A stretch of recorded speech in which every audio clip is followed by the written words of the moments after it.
What's up, man? How are you? Hello. I'm good. How are you? I'm doing good. So I just actually want to send you this. One of our editors just made this now, and this is what the title, like the picture of it. So I sent it to your phone really quick, your Instagram. It's actually kind of cool. Oh, that's pretty cool. Yeah. Yeah. So hello, everybody. It's Jordan from the Grapple Order, and today I have a very special guest with me. So if you'd like to introduce yourself, everybody. The young gun, Chandler Hopkins. What's up, everyone? How are y'all? So Chandler, you've been over a lot. You've been all over the independent scene this summer, throughout the last year or so. So you've had a lot of big name opponents. Very true. And maybe one of the biggest names is coming up at Warrior Wrestling on Sweet 16. Could possibly be the biggest for sure. Yeah. Yes. So going into this match, how are you preparing for him? I've watched Buddy's work for a long time. I mean, he was one of the original 205 guys, and him and TJ Perkins, they did many battles for those championships, and I've seen him work. I know he's aggressive. I know he's going to be fast. I know he's going to be just on his game all the way around. I don't expect anything less from him, honestly. Like, I want to see where I rank among the best, and honestly, he's probably one of the best doing it right now. So I'm just upping my game as well. I've been doing, since the match was announced, I started doing 2-a-days, mornings and nights. I'm doing a lot more cardio. I've added about another hour of cardio to just my workouts in general. I actually posted earlier today that I actually threw up at the gym today because I was going so hard, and a guy had asked me if I was okay. I just looked at him and smiled because I loved what I'm doing. It sucks at the same time, but I love it. So, but yeah, it's just been one of those things where I know that I have to take my game to another level. I've been preparing in the gym and outside of the gym. I've had a lot of big names matchups that I've had just right here prior to this. So a lot of learning going into this match, but at the same time, like, I think I'm ready. I've still got a whole other week, and I've still got a whole other week of 2-a-days. So, whenever we get there, we'll be ready. And, I'm going to take the fight to Buddy. And afterwards, no matter whose hand is raised, I think the crowd is going to be the one that won at the end. So what sticks out about Warrior Wrestling? Oh, man, the talent level. Every single time they post a card, there is a match or two, maybe even three, that are just like, oh, yeah, I do want to see that match. That match would be awesome to see. They just to put the boys over in the back first, like, the owners are awesome. They take care of us in every way, aspect, shape, form, and fashion. They're very kind and upfront about what they need and what they want.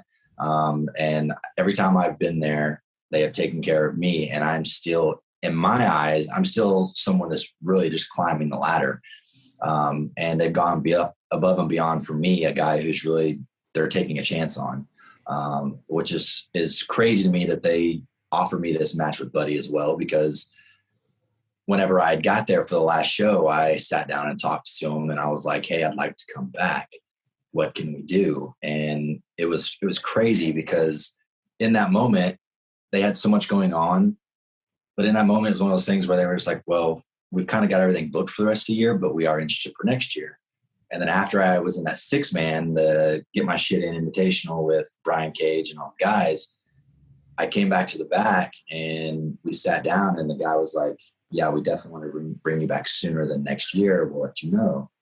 And then literally like a week later, he was sending me the graphic with me and Buddy. And I was like, what the hell, man? Like, it's just crazy. Warrior is a different atmosphere. And honestly, the Stadium Stampede series has just been awesome. It's been a great way to still be able to protect everybody in the best way we can during these times that we're in, but at the same time, still be able to give y'all enough entertainment to get out of the house to go do something instead of just sitting there, So Stadium Series has been awesome. Warrior is just all around one of those promotions that, like, if you haven't been to, you're like, okay, I want to get there. I want to see what the atmosphere is like, because I can't sit here and really explain it to you. It's just one of those places that has its own atmosphere. When you walk in the building, you're like, oh, this is Warrior Wrestling. So Yeah. Warrior's been one of my favorite indie shows. It's one of the reasons we're actually doing this podcast because we want to get the indies out there as much as we can. Gotcha. And we did Frank the Clown a couple weeks ago. And after that 6 man, we were like, we have to get you on. Well, thank you. So Yeah, I appreciate that. The 6 man was really fun. Honestly, it was just one of those matches I was looking forward to because I thrive more, I feel like, in multi-man matches. It's just something I have a knack for. I enjoy putting those together and just kind of working on what I can do with multiple people at the same time. So those matches are always fun. I think the finish was probably just the coolest thing ever. Like how everything happened, the timing and everything of all of it. I don't know if it could have been more perfect. So yeah, no, Warrior's great. The 6 man was awesome, and it's opened a lot of doors for me. moving forward, if Warrior allows you to come back, or if you want to go back to Warrior, who would be the one person you'd like to be in the ring with? Well, there's somebody that's on my list that I want to work that's there, and he just so happens to be the Warrior champion, and that's Trey Miguel. Him and I met a couple months back, and we've known each other for a little bit. But I met him a couple months back, and we really hit it off. I was supposed to wrestle him, but I had to step out of the match to take care of an issue I had with my leg, and stepped out for a week or so, took care of that. But I had to miss that match, unfortunately. And that's the match that I'd like to get back. That's somebody that another person I think that would push me. He's one of the best in the world right now at what he does, and to get in the ring with him, to be able to share that experience and be able to just pick his brain, that would be awesome. But when it all comes down to it, he's also got a nice shiny title that Warrior has over there. And why not mark two things off with one match? I can wrestle him and become Warrior champion. I'd be down with that. Yeah, that'd be awesome. Yeah. So with multi-man matches, you had him a triple threat with Lio Rush. Mm-hmm.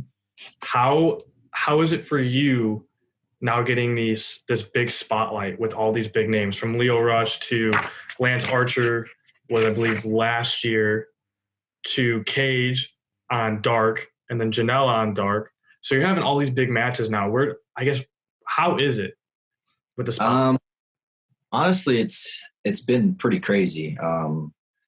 I'm still trying to adapt to how quick everything's going and to just like what comes with it. And it's sometimes I just can't believe that I've done those things or this is my life. It kind of started last year about, it was like a September-ish, about this time, whenever I was getting ready to do the big expo, and I had 3 matches in 2 days with 3 huge stars. And it was Lance Archer, Sam Adonis, and then Chris Masters. So I wrestle all 3 of those guys within 2 days. And the next thing I know, it's like my phone is just going nuts, right? And then I get the match with Low Key for MLW, in which like goes flawless. And we have a great match. And afterwards on TV, like on camera, he shakes my hand. That's something that Low Key doesn't do. Like after that match right there, it was like everything just kind of took off. I'm trying to think of like what was next. Like AAA was there. AAA was fun. I wrestled Brian Cage several times on the indies before I ever even wrestled him on AEW. Then it was Matt Cross. It was AR Fox. It was Matt Cross. It was Lio Rush. It was just a whole slew of names that were actually names. And I was just like, whoa, what is going on here? And it's something like I try not to like watch numbers on social media, but whenever your numbers double what you have in literally like 2 or 3 months, you're like, whoa, something's going on. And I think that's kind of when it started to really hit me that like, hey, this is a huge possibility. Like you're still here, you're fighting, you're getting all these opportunities. And then all of a sudden, boom, I wrestle freaking Mecha Wolf at Pele Pro. And then I turn around and wrestle Mike Bennett at Pele Pro. And now I wrestled one of my freaking idols, a legend that I grew up watching, and Davey Richards. Like I wrestled him at Pele Pro. And I just can't believe that at some point in time, like this has really became my reality, because so much has gone wrong on other sides of life that sometimes I just felt like I was in a drought, and it was just like, man, this is possibly not going to happen for me. But all of a sudden it works out. It's one of those things, like they always say, never stop going for your dream. Like I was almost at that point where I was like, man, what else can I do? What else can I do? And then all of a sudden the door just opened. And the second I stepped through it, it was like, okay, here we go. You're ready. Let's do it. Like, and name after name after name after name. And I don't know, man. It's, as you can see, I'm still kind of like in a limbo of like how it really is going on. Like I'm still trying to process it all. I mean, AEW Dark was awesome. My very first match there was on Elevation against Joey Janela. And we had what some people told me was a 12 to 15 minute banger. I don't exactly know the time of it, but, and AEW from that point on was like, oh, this guy doesn't suck. So they started giving me opportunities with other guys. And, you know, I got to wrestle with Wardlow.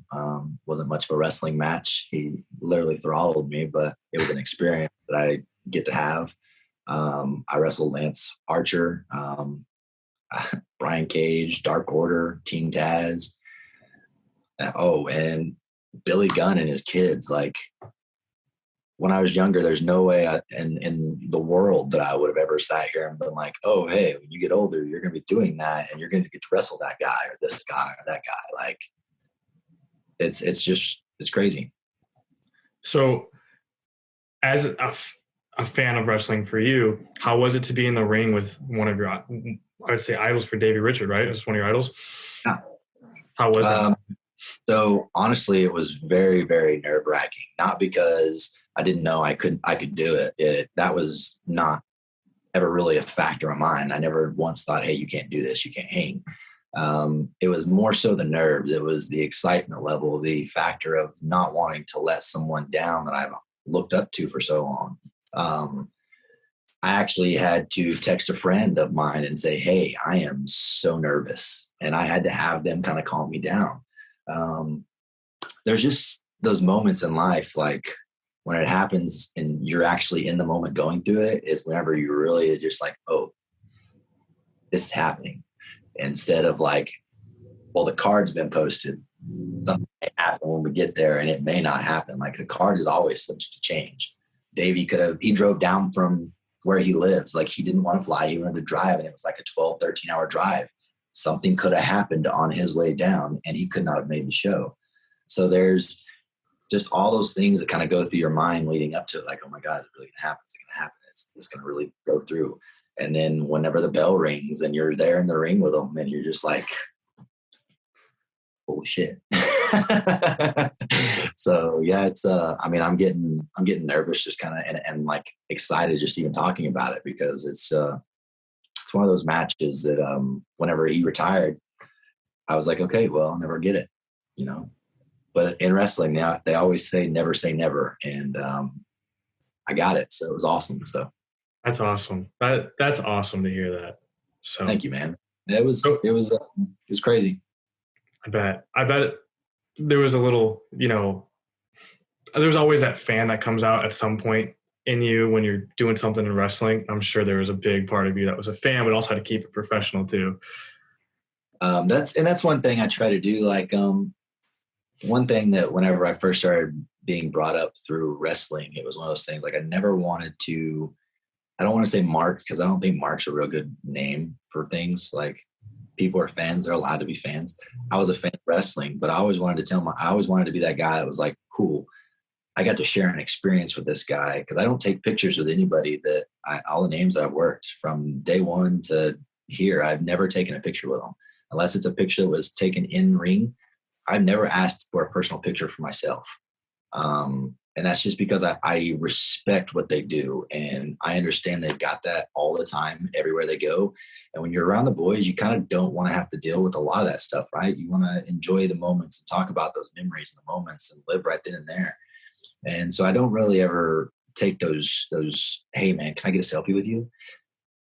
And it was one of those things where it's not that it's wrong. It's just, that's me.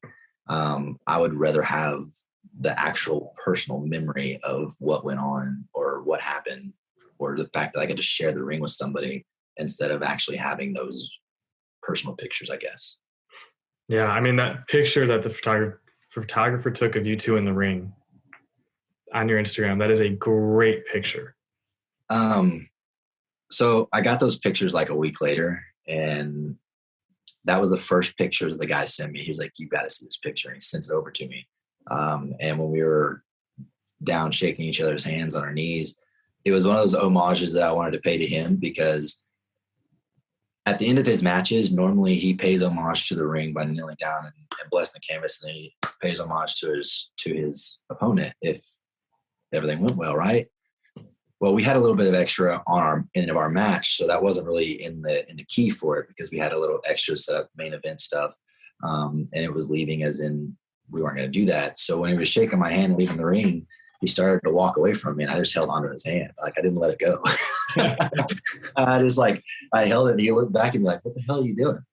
And then whenever I started to kneel down to him, like to pay homage to him and what he does, you could see in his eyes, it was just one of those things like, "Oh shit, this kid really did pay attention and watch me growing up and wrestling and stuff." And to just get to have that moment, that's a picture.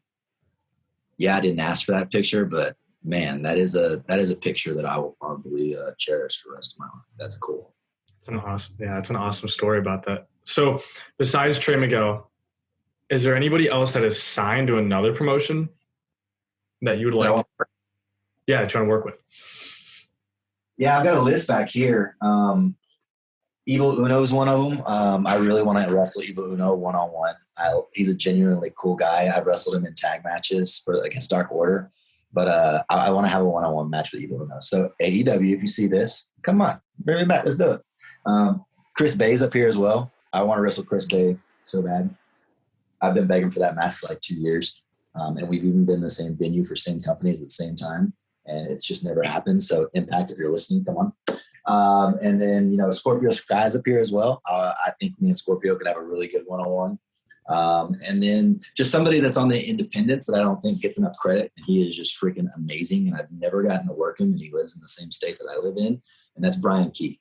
And he's another Texas wrestler, and the dude's awesome. But yeah, I have a little list. And when I mark some off, I have Davey up there still, because that's just one that's like, I think I'll leave that one there for a little bit.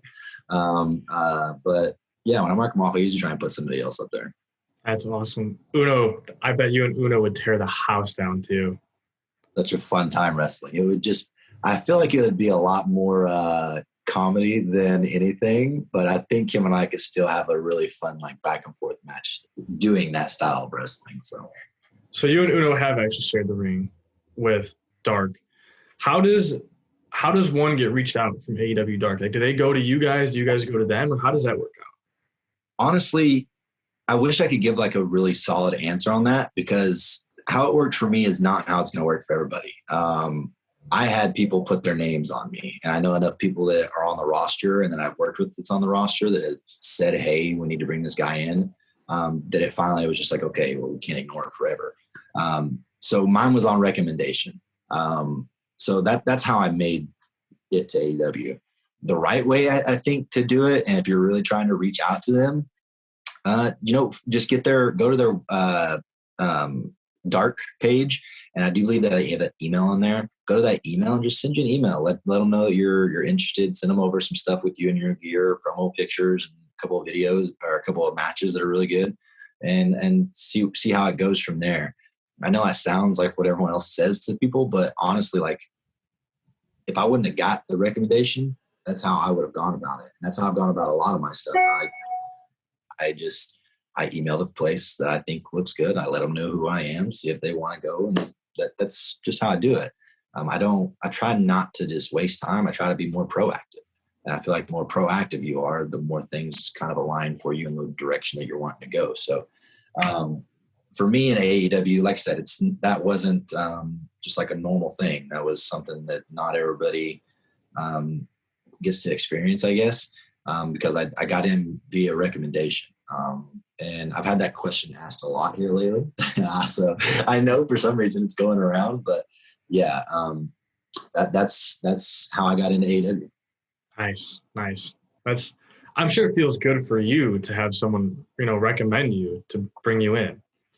Well, it's a lot of pressure at the same time because they talk all this game on you, and then you go out and you crap the bed or something. And now not only do you make yourself look bad, but you make the people that you're working with or the people that are your friends in this business or believe in you in this business look good because you're not living up to what they said you could do. So, I mean, I had 4 or 5 good names that put their name on me that I value very much and didn't want to let them down. So, it was fun, but it was a lot of pressure. And after the first time, I think it was all right. Because I wrestled Joey on Elevation for my very first match there ever. And it was an awesome match. Like, even their talent was coming up and telling us, the crowd was coming up and telling us, like the extras were telling us. So I don't feel like I let them down. That's why I get to keep going back and back and back. So after that first one, I feel like the pressure was really kind of off because they knew they had seen what I could do. It wasn't just a squash match. I actually got to have a full-fledged match with Joey. And once they seen that, it was like, okay, cool. Pressure's off, but now I still have to perform. So that's kind of what I just try to do going forward for them every time. When they ask me to do something for them, I did it. And it's crazy because, like, everyone talks about the Lance Archer match. It was a 90-second match, like literally, but everyone's so thrown back from it because of the way I sold or bumped or took his moves or whatever it was. I wasn't even supposed to be in that match. It was not me. My name was not on the board next to Lance Archer whenever I got there. I found out I was getting that literally about 2 hours before it was going down. And they said, hey, there's some things that are changed. This is your spot now. And I was like, oh, okay. I got a phone call from Archer while I was at the gym working out saying, hey, where are you at? And I was like, I'm getting the work in before the show. And he goes, I need you in the ring. And I was like, oh, okay. So, like, it's, I don't know. It's just, some people would say it's luck. Some people would say you were given a spot. Some people would say you didn't earn it, whatever the case may be. But the fact is, like, the spot happened and there's nothing I can do to take it back. I believe I've earned the spots that I've gotten. I believe I've earned being in the spots there on AEW Dark. Somebody else believed it too, so that's why they put me there. But I think it just has something to do with the fact that, like, I don't really just talk much crap. I back up everything I do in the ring. I perform and I show with my actions.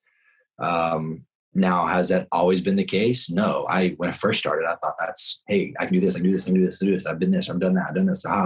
Like, trying just to get your name out there. And then it's one of those things where you just kind of realize, like, oh, these people watch. Like, you may not know they watch, but these people watch. And they've seen you grow. They've seen the way you are in the ring. They've seen what you do outside the ring.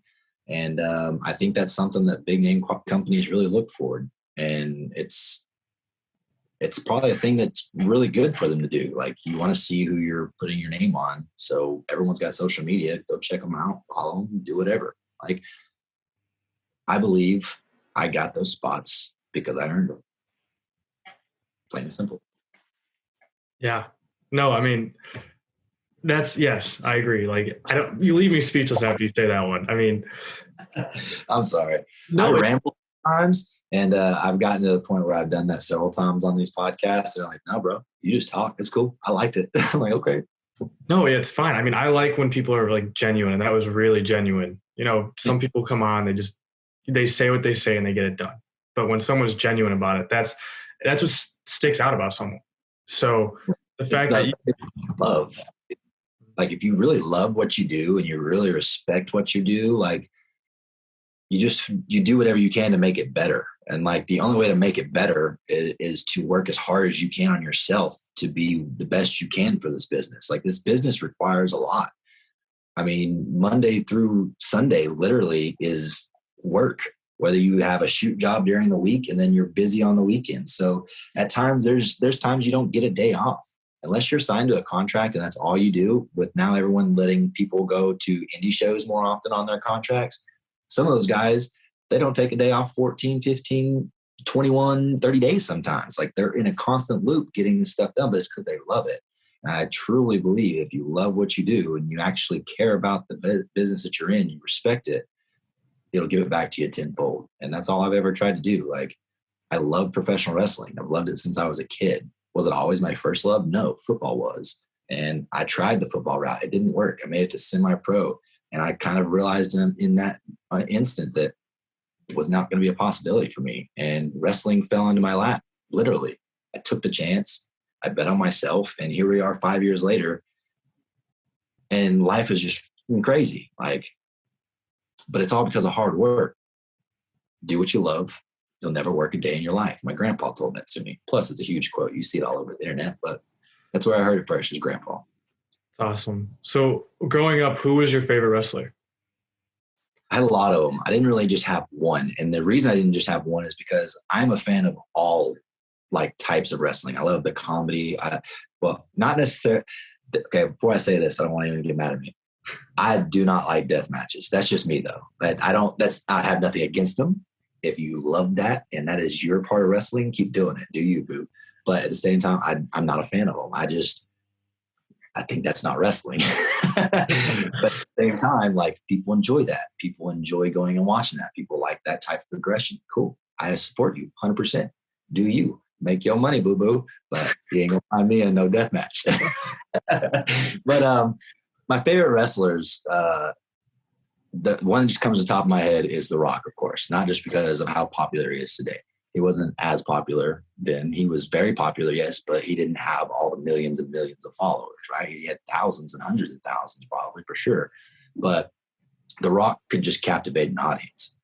That's something that you just don't see very much anymore. Like, he could just walk out and the crowd would go nuts. And then he would raise an eyebrow and the crowd would go even more nuts. And then he'd turn his head to the other side of the freaking crowd and they'd get even like, there's something about the man that was so charismatic that people enjoyed watching him. And he was one of my favorites. His wrestling was cool. His stories were awesome. I would love to be able to share a ring with him one day. Never going to say never. But someone that like, I really like, I guess, kind of modeled my character after is Shawn Michaels. I don't do all of his moves. I don't really act like him. I try to give the embodiment type impression because I have the same look. I have that same feel in the ring. I feel like he was just very smooth. And I think that's honestly where I get told, biggest compliment I'll get all the time is, you're so smooth. Well, I watched a lot of Shawn Michaels, and Shawn Michaels was so smooth. Like, he made everything look flawless. That's where I take a lot of my selling from, though. Best seller I've ever seen in my life. Like, and there's some that would disagree, and that's fine.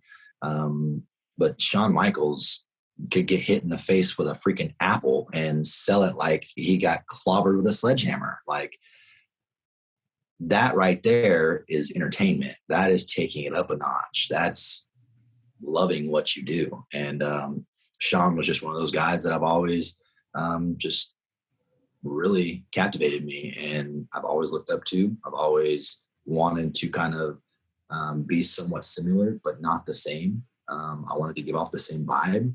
I am from Texas. He's from Texas. Like, there's just a lot of things that were very similar, and I feel like that's a lot of what's gotten me to where I'm at, because that vibe, and I don't just say this because I feel like saying it, but I've been told it several times, the vibe is very similar.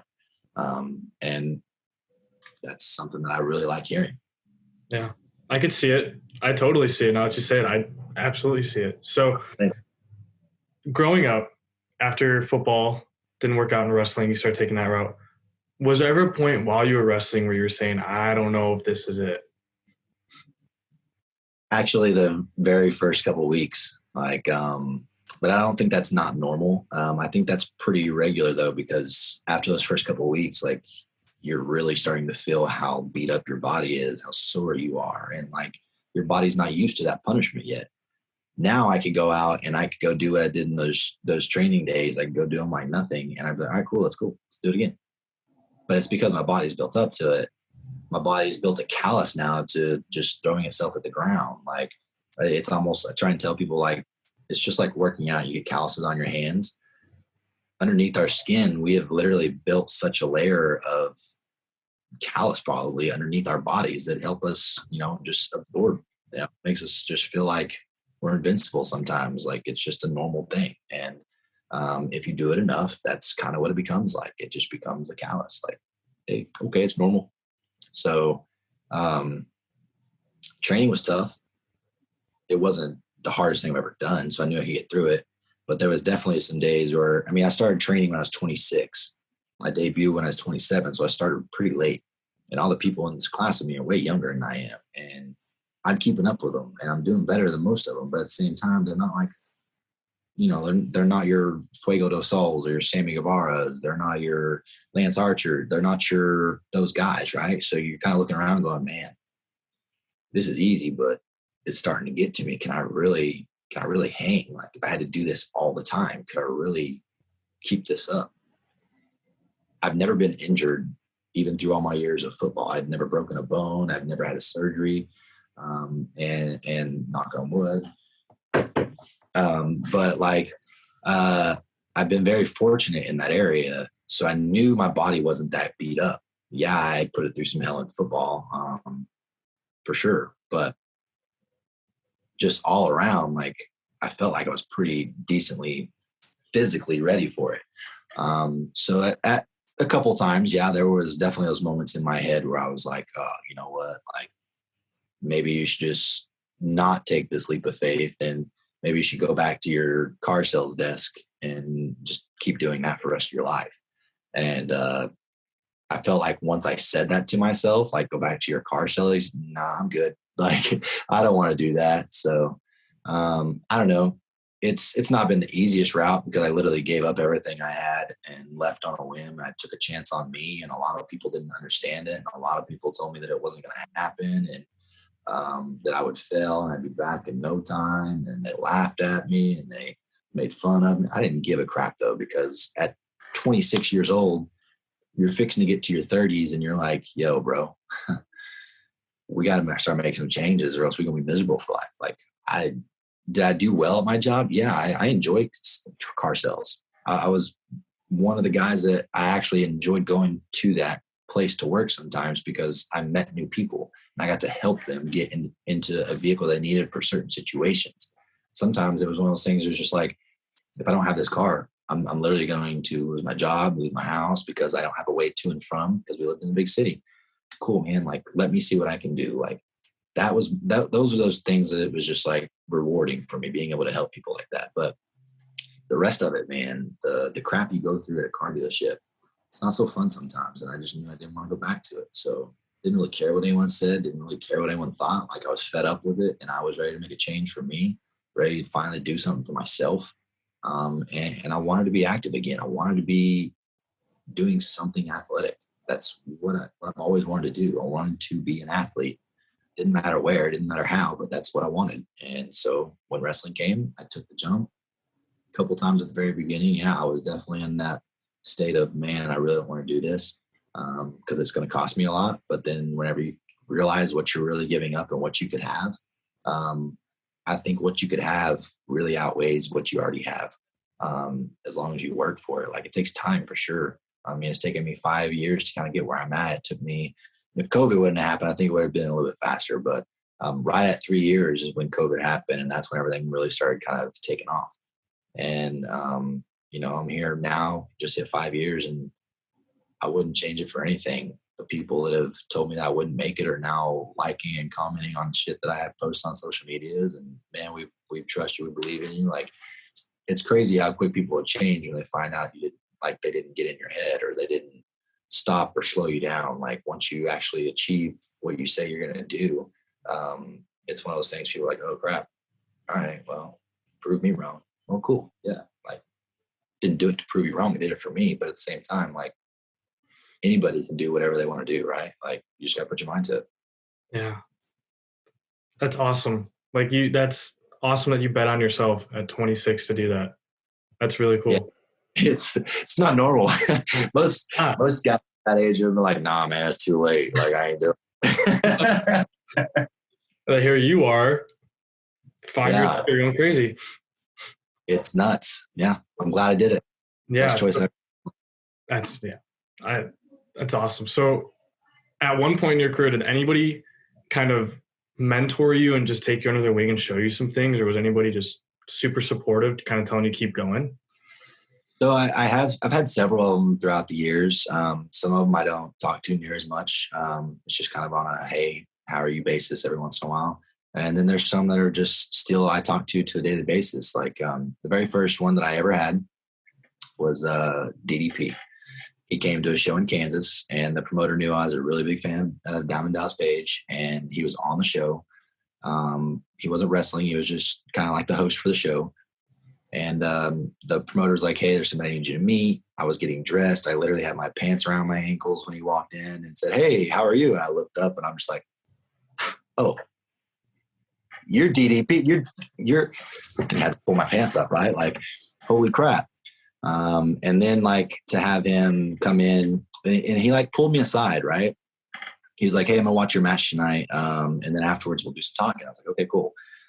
So he was literally like right within like a 5 to 10 foot area of me whenever I was talking with the guys, kind of like how we were doing things with the match. And then after like we had finished, we were walking out to go get on the stage, and he was already on the stage, just sitting there chilling, like, and there's long curtains, so people couldn't see anything except the entrance. And he was just on the other side of the curtain, just peeking through, watching. And he saw us coming. He goes, hey, I'm watching you guys, so don't mess up. Oh, what? So we had the match and everything, and there was a spot in the match that didn't go how we wanted it to, but it came off still kind of like pretty cool, just in a different way. And we were all kind of bummed walking through the curtain, and all we hear once we walk through the curtain is just like this, where the hell is this noise coming from? And it's like on the ramp coming up to the curtain where you walk out, and he's just sitting there looking at all three of us just clapping. We're like, what the hell? And he's like, boys, come here. We go over there, and he literally just puts us over. Like he tells us right then and there on the spot. He said that was probably one of the best triple threat matches I've ever seen outside of a WWE ring or something. I was like, what? Like, he was like, that was really a great match. And it was kind of crazy from that point on. Like, he just started mentoring me. He took me to the back, and I had a notebook on me. He started giving me literally like tips on top of tips on top of tips. And I was just writing. And at the very end of it, he goes, do you have a DDP yoga account by any chance? I was like, not yet. And he goes, yet? And I was like, I plan on making one. And he was like, just give me your email and stuff and leave it to me. And I was like, okay. So I wrote down my email and stuff, left to him, and he literally just gave me fucking DDP yoga. He was like, cool, you're one of my dudes now. I'm gonna check in on you. And he kept a really good eye on me for a good while, probably a year and a half, 2 years. We don't talk near as much today, but he was one of the very first. And, I thank him a lot for it, because he showed me a whole side of the business that I didn't see. And then Chavo Guerrero Jr., I wrestled him. And right after that, Chavo Guerrero took me kind of under his wing. More of like a 6-month type thing while I was still working the same promotion he was at. But he really tried to mentor me and push me in the right direction. And now it's just got to the point where I'm not big on name dropping, but just the three people that have really gotten me to the spots that I'm at, that believe in me every single day, that, put in like the time on me. Like, they don't have to give me any help or critique, but Lance Archer, Brian Cage, and Thunder Rosa, without those three, I don't know if y'all have me on this podcast right now, because those three have opened so many doors and done so much for me to help me get to these places and do these things, that it's unbelievable. They really are just good, genuine people, and they love this business, and they know people that love this business when they see them. And they're not afraid to take the shirt off their back and give it to you if you need it. And those three people right there have done so much for me in my career. There's no possible way I could thank them for all of it. That's awesome. That's a really cool story just about DDP. He's I may have to text him later. I haven't talked to him in a while. He's a very busy dude, and I respect that. I'm not the kind of guy I'm just going to blow you up all the time, especially if we exchange numbers. Like, if I need something out to you, it's probably been a good 6-7 months since I've talked to him. But I know he's there if I text him for anything. So awesome. What's next? Where do you go from here? I gotta get signed. That's the biggest thing on my goal board right now, and it's in big red letters. It's got the most space on my board. It says get signed. That's what I want. This is what I want. This is the business that I love. I'm not going anywhere. I do this till I die and it's only on the indies and I never make it anywhere, I'll be just as happy. But the next step for me is getting signed. I don't know where, I don't know who, I don't know when, I don't know how. I just know there's something in my head that just goes, hey, it's coming. There's a lot of signs that point to it. There's a lot of words being said that point to it. But in wrestling, it never happens until it happens. So I try not to really hang my hat on things and say, hey, that's what's happening. I can just coast and chill. I mean, whatever. If something happens and I get signed somewhere, I'm going to put in everything I have at that promotion. 100%. That's, you're signing me, you're taking a chance on me, you're going to give everything I have.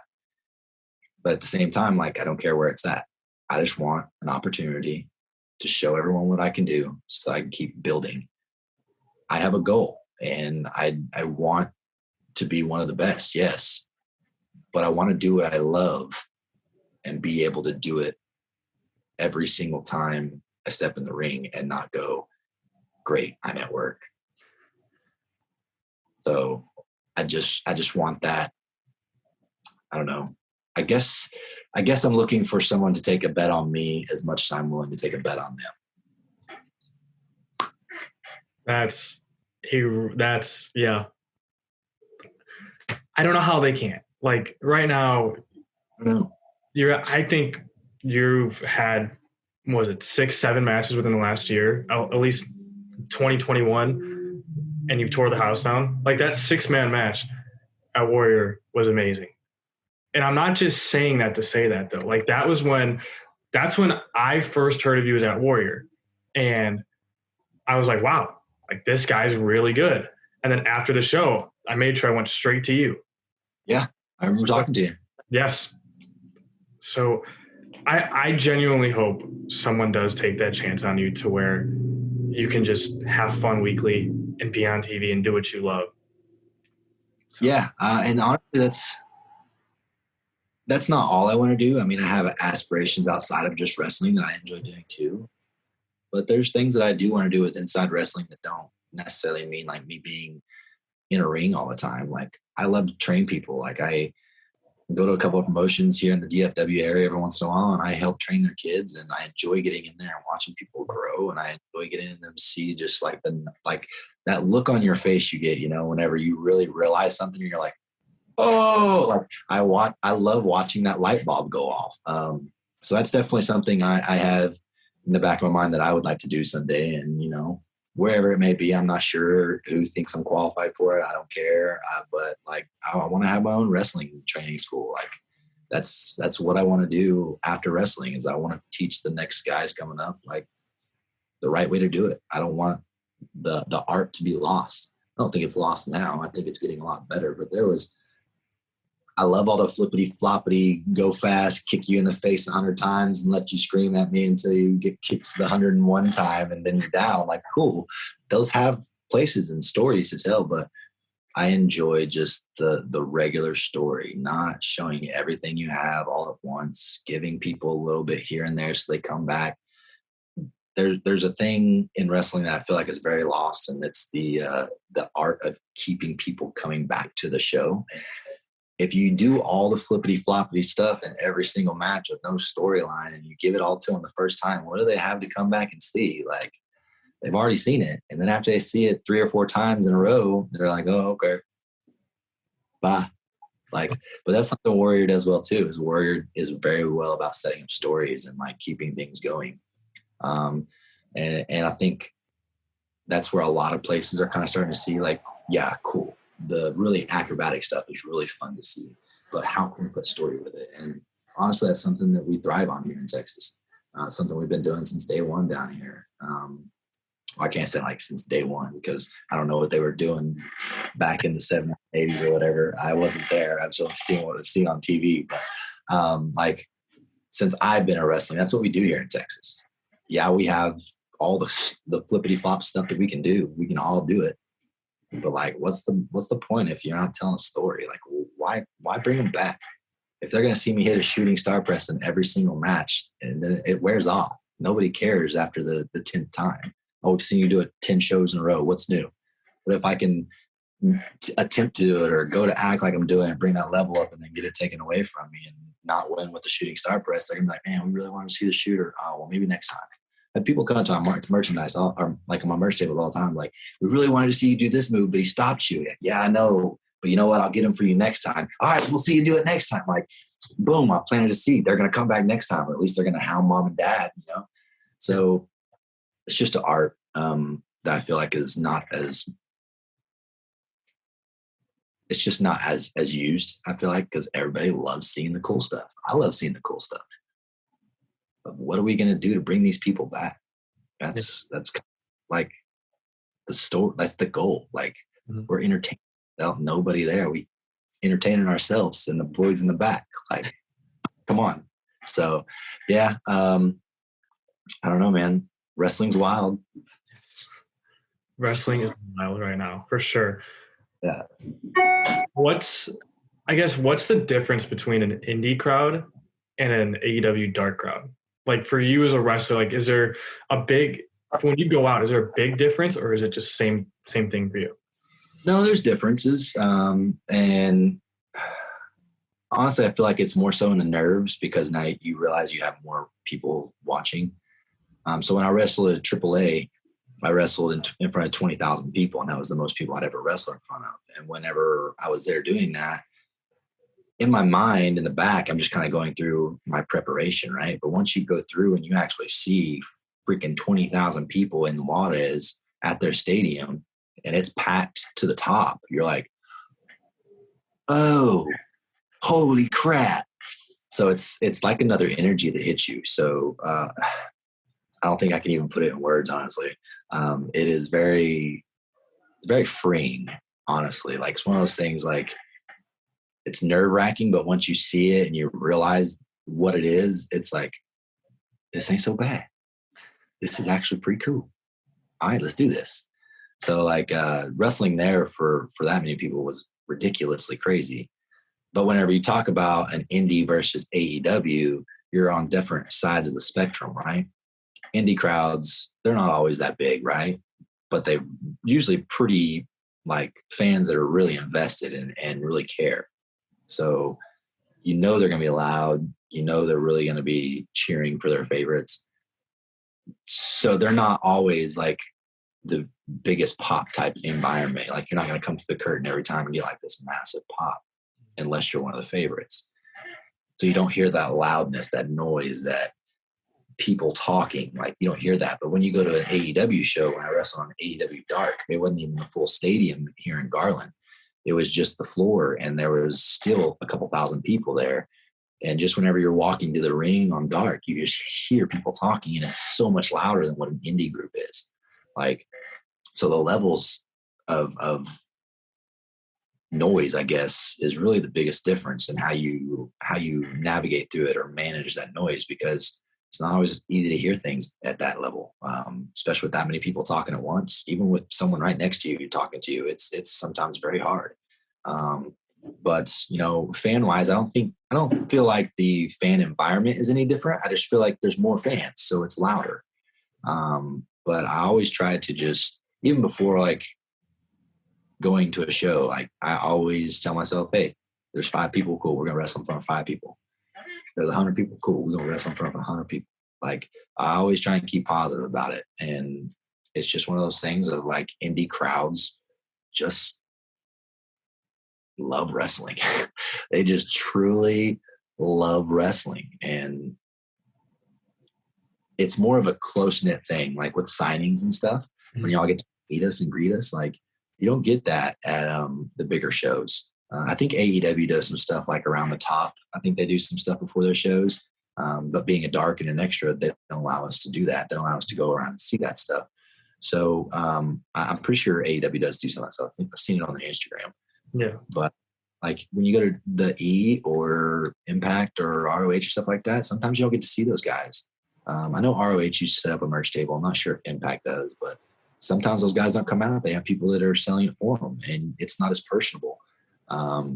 That's something that I always want to try and keep doing, no matter how far I go in wrestling. Like, if I get signed somewhere, I want to make sure that I can still be out in front of the people other than just wrestling. Like, I want to be able to show my appreciation, because without y'all coming to see us, like, we don't exist. We don't have the opportunity to live our dream, our goals. And we get that, most of us. But like, there's a thing, like, it's a respect thing. Like, y'all respect what we do, and we respect the fact that y'all love what we do. So we drive to push ourselves even harder for it. Like, how can we make these fans the most happy today? Like, what can we do? Okay, cool. Yeah, that sounds like that. Get them on their feet. All right, cool. Let's do that. Like, that's what wrestling is to me. If I don't have the fans, I don't have y'all, and I want to keep that going no matter where I go. So if I sign somewhere, I want to make sure there's always an opportunity at the show for me to, not necessarily to have a full-fledged meet and greet for myself, but give me a place to put up some merch so I can go out and just say hi to people. I don't care if they buy the merch or not. I just want to say hi. Yeah. Like I said, genuine, just pure genuine for me. That's awesome. Some people tell me it'll be my downfall, but I don't give a shit. I don't know how it's going to be your downfall. I mean, if people see you and like talk to you, they're going to know, okay, this guy's like a real genuine person that cares about his fans, cares about giving back. You know, I think a lot of what people see that's genuine is just like, I've been through a lot in my life. A lot of people have, and we don't know. I don't know your hardships. You don't know my hardships. We've all been through something. So like, it's not going to do anyone good to come in here and be all cocky and arrogant and rude. And like, it doesn't do anything for anybody. It puts myself in a worse mood after we're done. It puts whoever I'm talking to in a worse mood after we're done. It does horrible things for both brands. Like, why would you have that asshole on your show? And God, why would anyone book this asshole? Like, sorry, I don't know if I can say those words on your podcast. You're good. But like, I don't see what you gain from it, you know? So like, I try to treat everyone as if I don't know their background. I don't know if something incredibly horrible happened in your lifetime to change your course of life to put you to where you want to do a podcast. I know you said it was because of Warrior Wrestling earlier, but I don't know the true goals behind it or meaning or what really pushed you that way. There's just things you don't know about people. So I try to be as nice and kind and caring as I can. And until you show me your true self, and if it's a horrible person, then cool, I don't have to deal with you. I don't have to keep stuck in your drama and listen to you talk. I can separate myself, right? Yeah. So that's just who I try to be. I've been through too many drama, gossips, catch things like where people just try and catch you in a whole bunch of crap. Like, been through too many of that as a young kid. I don't care for it. I'm not in high school. I'm a grown man. I'm trying to live my dream, and I'm gonna be who I am, and that's who I am as a wrestler too. Like, people ask how you do the gimmick, why? And people hated the fact that I was just doing a cowboy gimmick at first too. Because like, oh, it's always been done, but like, I'm not the same normal cowboy that you see in a wrestling ring. Like, I'm not drinking beer, well, unless a fan throws one at me and asks me to. Like, I don't bring beers to the freaking ring. I'm not a big lariat guy. You're not going to see me Stan Hansen, a guy with a freaking huge ass lariat. Like, I bring a different style to the ring. I don't wear black trunks. I actually wear denim. I wear denim jeans when I wrestle. Yeah, they got some stretch to them, but it's real denim. It's hot as hell, ladies and gentlemen. Just be a good person, and it'll come back to you. And I believe in that. Yeah, that's awesome. So before I wrap things up, let's talk about football, something that, you did before. Where'd you play at? So I started football in second grade. I was in Dumas, Texas, and it was the first time that I'd ever got to play full contact. I never played flag football or anything. So in the second grade, I started playing full contact football, and I fell in love with it. And I was running back and receiver, and I think that's why I fell in love with it, because I got to do a lot of the stuff with the ball. And at that age, kids really aren't, we're not that good. We're still trying to figure it out. So you look like a superstar every time. And I was like, yeah, I'm really good. And then I got to like high school, and those punks were like, you think you're really good. And they showed me a different level. And I think when I hit high school, that's when it was like, oh, yo, I really love football. Like, the competitiveness you get when you get to high school in Texas. There's nothing like football in Texas. Like, high school Friday nights, yo, if you are anything about football, you're at a high school football game. Yep. And that's just the atmosphere around here. And after high school, it was one of those things where I was like, okay, I do want to go play college. So I started trying to figure out where I could go play and everything. And there was a couple of schools that I could have gone and played at, and I ended up not doing it. I did go to college, and I think me going to college and not doing football was probably one of my biggest mistakes. But it also taught me a lot about just life and struggle, because I joined a fraternity. And when I joined a fraternity, it was a lot of fun. I had a lot of great times and memories I made with those guys. But now looking back on it, it's just one of those things like, I don't know why I did it. Like, it put me in just some really bad situations life-wise. And as a young kid, you just have to, it's like one of those things like, oh, I'm not experienced enough as an adult yet to handle this. Like, what do I do? And you just make mistakes. You have to grow and learn from those mistakes. I have, and I've moved on, and that was that. So I decided, okay, cool. Well, now that I have a better head on my shoulders, it's not too late to do semi-pro. So I started looking at some semi-pro teams, and I was living in Amarillo, Texas, and they had a Amarillo outdoor team that was semi-pro that I played for a year called the Amarillo Titans.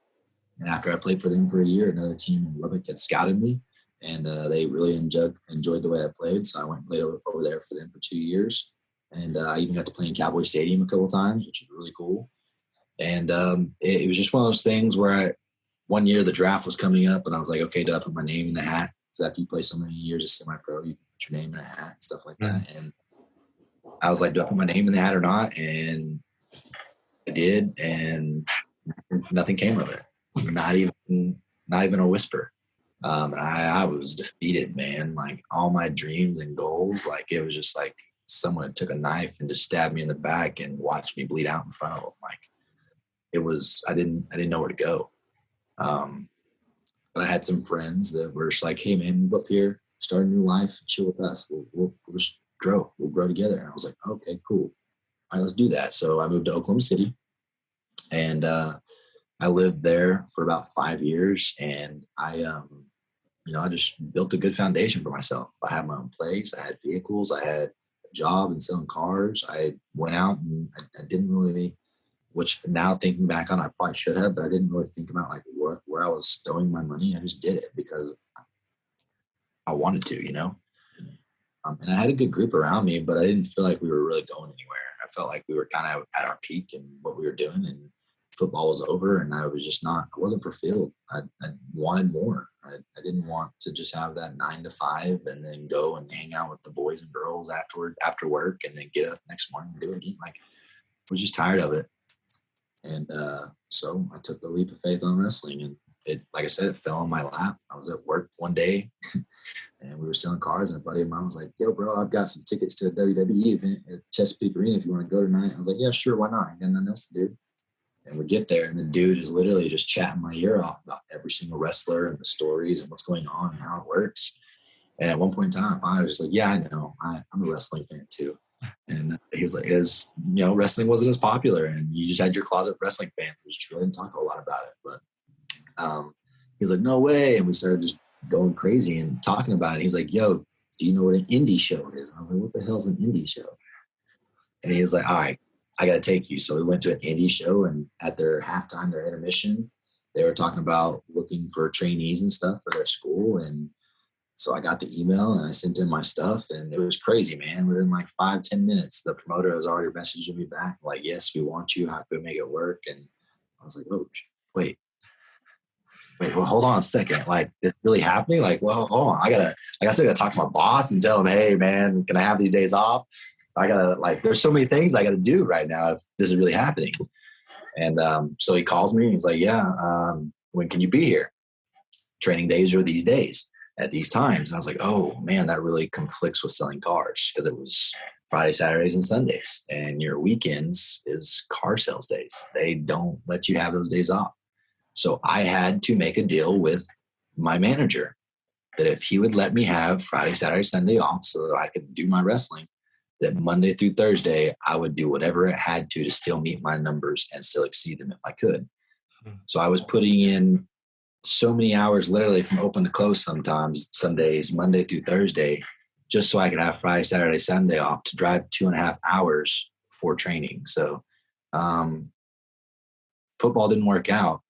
but it led me to a path of something that I really love and another dream of mine that has become a reality that I love even more than the football dream. Like, football was awesome.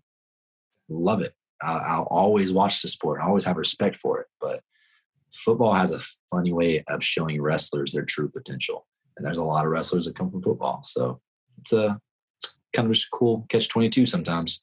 Yeah. Yeah. Before we wrap things up, do you have any advice for wrestlers that are starting out? Like, if there's anything you want to tell them, what would you tell them? I've said it once before on a podcast with the same question, and I think it's not really an answer that most people expect to hear, but it's a real answer you need to understand about it before you ever even get into the business. There will be times where you have to be very, very, very selfish.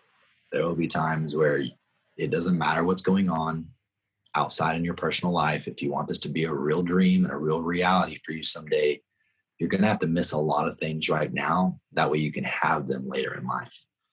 I've missed nephews' birthdays. I've missed mom and dad's birthdays. I missed my mom's wedding.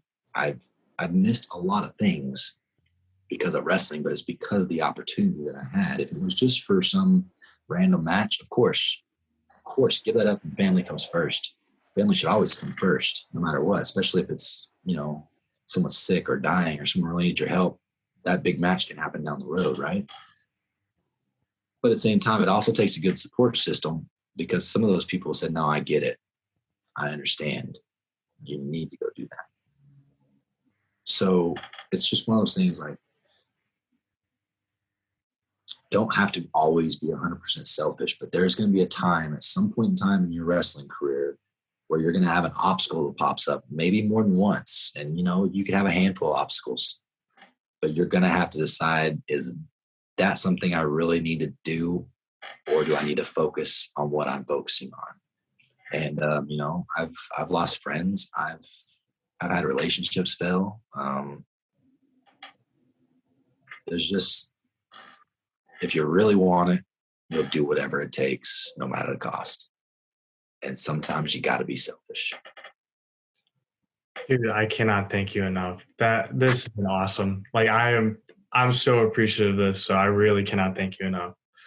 Yeah, no problem, man. I don't mind doing these things. These things are fun. Plus, you get to talk wrestling, so why not? Yeah. So best of luck to you in the future. And I will see you October 16th at Warrior Wrestling. Yeah, next weekend. Next weekend, next Saturday, actually. Next Saturday, yeah. Drive 8 hours down. So, wait, well, I don't know when you're posting this, so it may be the day we're doing. I don't know. So probably by Monday, be up there. And then okay. I was trying. So I'm from 10 minutes away from Warrior Wrestling, and so my girlfriend lives up in Minnesota, so I drove up here, and I got to come back down literally next week for Warrior Wrestling. Then I'm driving right back up here after. So that's all right, though. As long as she understands you do it because you love it, and she it doesn't seem like it's really like a big issue, as long as it's not an all the time thing for you. So just keep doing what you love, man. Yeah, no, dude, I appreciate this. I literally cannot, this is, for me, it's a dream to talk to wrestlers. Like, I grew up watching wrestling, and to live out this dream now is just awesome. Like, I quit my job to do this. So I'm putting all my eggs in this basket. So this is awesome. There you go, man. I'm not sure if it's 100% something that most people believe in, but I'm a full-fledged believer. And if you have a plan B, you're not truly focused on your plan A. That doesn't mean you can't have a side hustle, but don't let that side hustle turn into your plan A if plan A is really what you want.